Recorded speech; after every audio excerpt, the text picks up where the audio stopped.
here with someone that I felt knew a little bit less about surfing, I would be a little bit scared, but I think I'm in good hands. That's good.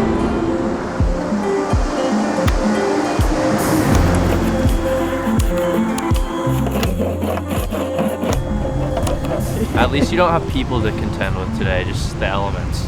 Yep, yeah. Fighting Mother Nature is a lot easier than fighting a guy from Venice. So yeah. You're kind of hitting a push-up and stepping through like at the same time. Yeah, that doesn't feel like that would work. So you've been a pro surfer for how long? I guess I signed my first professional contract when I was 12. Okay.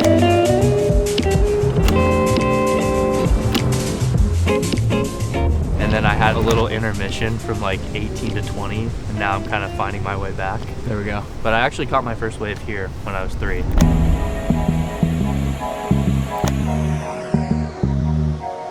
Is there any advantage to maybe having a little bit more buoyancy like I have? Yeah, you have more leverage.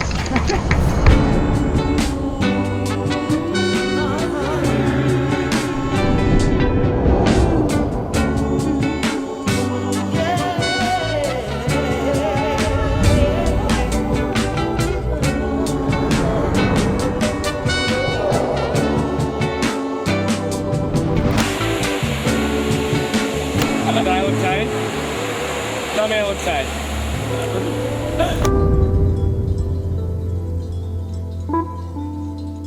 Can you tell me like a little bit about how you got your start in surfing and like what that whole process was like? Ever since the day I was born, I loved the water. When I was an infant, the only way to get me to stop crying was to put me in the water. I also have webbed toes. So God wanted you to be in the water pretty as much. well. Surfing for me all started right here. I grew up down the street and my dad said, if you can stand up on a boogie board, I'll get you a surfboard. And I made him eat his words because I stood up on the first wave. I won my first national title when I was 10. When I was 12, I had signed a 5-year contract with O'Neill, sending me around the world with like mentors and coaches and other professional surfers.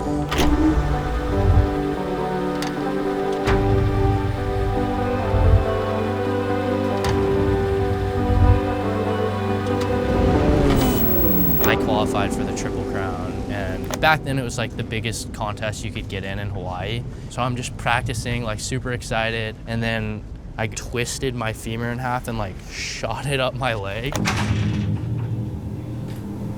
The PT for that is like every day they're just trying to bend it as much as they can because I have a metal rod from my knee to my hip and a bunch of screws and stuff. It took like a lot of time to get comfortable in the water again, and there's so many moments being on a wave where I felt myself just having these extra thoughts that I never had before, and so much like hesitation and questioning. So I kind of was at this crossroads, and my mom kind of pushed for me to go to college, and my friend gave me a call, and he was basically like, what are you doing in college? Like, you should be out here living on the North Shore at my house.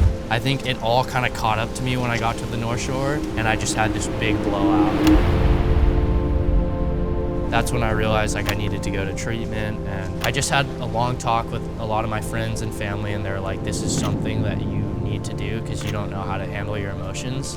So I did a transition program in Vermont, and I loved it there. And then when I came back, being around all your old friends, you get into your old habits. So it was kind of this weird limbo stage, and now I'm back kind of in that limbo stage in between finding like support and financing for all the trips and projects I want to do. There's a lot of differences between what we do, but I think you do something that's very fun for a living. I do something that's very fun for a living. So it's like hard to separate what's like fun work and what's like leisure. Yeah. You know what I mean? Like the lines get blurred. So much Which so. is kind of strange. When that thing that was like once your escape and your outlet is just your job, and it's like I kind of was frozen in this place of like, where do I go?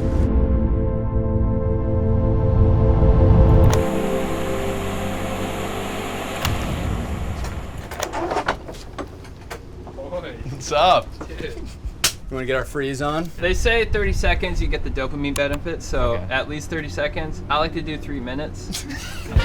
Oh, yeah. Oh! How do you feel? Not like the best, but like, I get it. You're giving yourself a massive vascular workout right now. And also you're punishing your hog. Is it going to go back to normal size? Back to normal and probably a little bit bigger. Oh, Have you done one before? I've done one, but I haven't done one in a couple months. Yeah. And I have a lot of metal in me. I'm teaching my body how to die, and then I'll bring it back to life. And I'm also on a huge semen retention kick right now, so.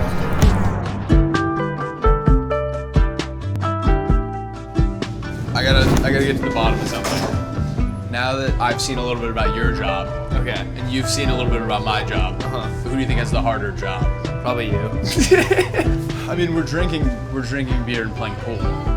I think we put our bodies through about the same amount of stress, but in very different ways. I think yours have mostly been external wounds, whilst mine have been in the lower organs. Yeah. But at the end of the day, it's still stress. Still stress.